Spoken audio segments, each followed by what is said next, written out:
제가 어제 올린 영상의 댓글에서 소리에 대해서 더 자세히 알고 싶다는 파도와 바다님의 질문을 받아서 그 부분에 대한 생각을 정리해 보았습니다.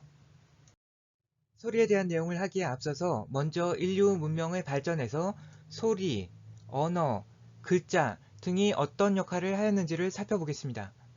천개어자, 집여거축, 인생어인은 연애자평이란 책에 나오는 말인데, 천개어자, 집여거축의 천지개벽은 곧 시간과 공간의 창조로 볼 수 있습니다. 천은 시간이 창조되는 것이고, 시간적인 흐름은 청각이 가장 잘 감지하는데, 동무 이재만 선생님은 이를 이청천시라고 표현하였습니다. 야구에서 1루 심판이 세이브인지 아웃인지를 판정할 때 눈으로 보고 판정하는 것보다 1루수가 공 받는 소리와 타자가 베이스 밟는 소리를 듣고 판단하는 것이 더 정확하다고 합니다. 시간 해석력에서 청각이 시각보다 뛰어난 것입니다. 지는 공간이 창조되는 것이고, 공간적인 것은 시각이 더 잘 감지합니다. 공간에 대한 지도를 만들고 길을 찾는 능력은 해마, 히포캠퍼스가 담당합니다. 저는 인류가 문명의 아주 이른 시기에 밤낮, 계절 등 시간적 흐름에 대한 지식과 기술을 습득했을 것으로 생각하고, 그것이 나중에 발전되어서 농사를 지을 수 있게 되었을 것으로 생각합니다. 농사는 바로 결과물이 얻어지는 것이 아니기 때문에 시간적으로 미래에 대한 예측이 없이는 불가능한 것입니다.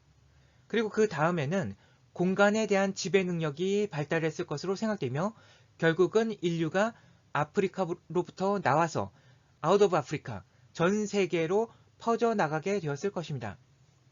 그리고 어떤 시기에 동물과 사람을 가르는 아주 중요한 특징이 발생했는데, 바로 자음과 모음으로 이루어진 언어를 개발하고, 이를 통해서 생각과 언어 그리고 허구까지도 창조할 수 있게 되었을 것입니다. 소리는 에디슨이 축음기를 만들기 전까지는 기록할 수 있는 방법이 없었는데, 글자가 발명됨으로써 시간축에 따르는 정보인 소리를 공간축에 따르는 정보로 변환시킬 수 있게 되었습니다. 이로써 직렬 처리가 아니라 병렬 처리가 가능해져서 훨씬 효율을 높일 수 있게 되었습니다. 만약 유튜브 동영상에서 어떤 내용을 들었는데 몇 분 몇 초라는 것을 잊어버린 상황에서 그 내용을 나중에 다시 들어보려고 한다면 재수 없으면 처음부터 다시 다 들어야 겨우 찾게 되는 경우도 있습니다. 하지만 음성을 문자로 기록한 스크립트가 있다면 아주 쉽고 빠르게 찾아낼 수 있을 것입니다.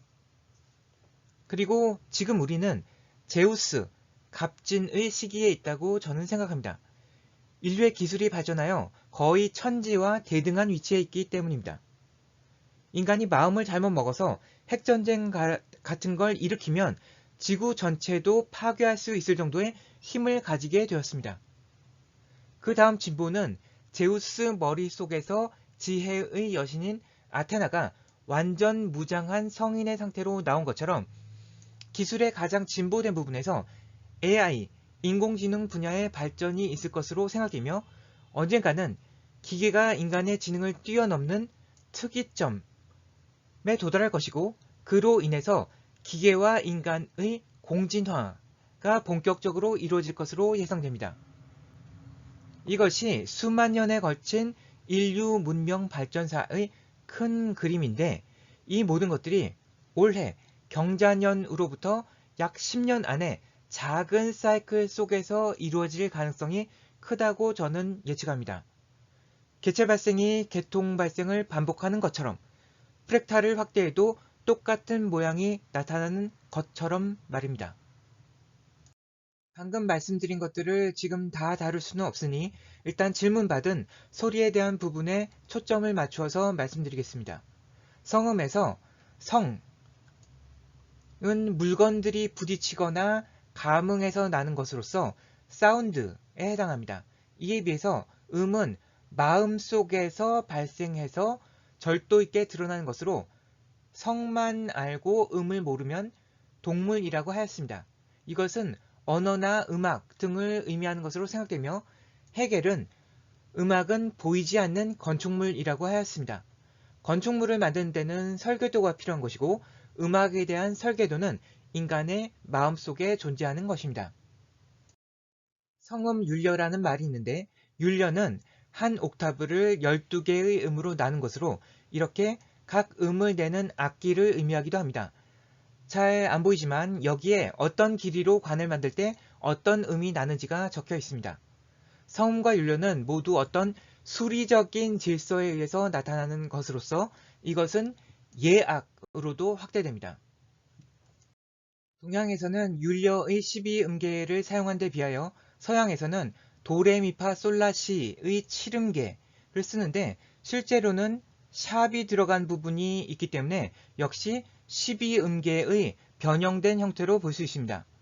한 옥타브 차이의 도는 주파수가 정확히 2배라는 수학적 질서를 가지고 있습니다.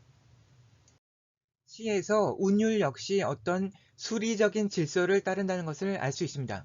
이렇게 노래와 같은 리듬이 있는 경우는 그렇지 못한 경우보다 읽기에도 좋고 기억하기에도 훨씬 용이합니다.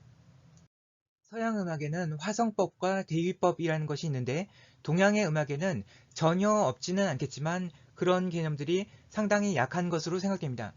화성법은 멜로디와 그것을 받쳐주는 화음의 조화에 대한 것인 반면에 대위법은 두 개의 멜로디가 독자적으로 전개되는 것입니다.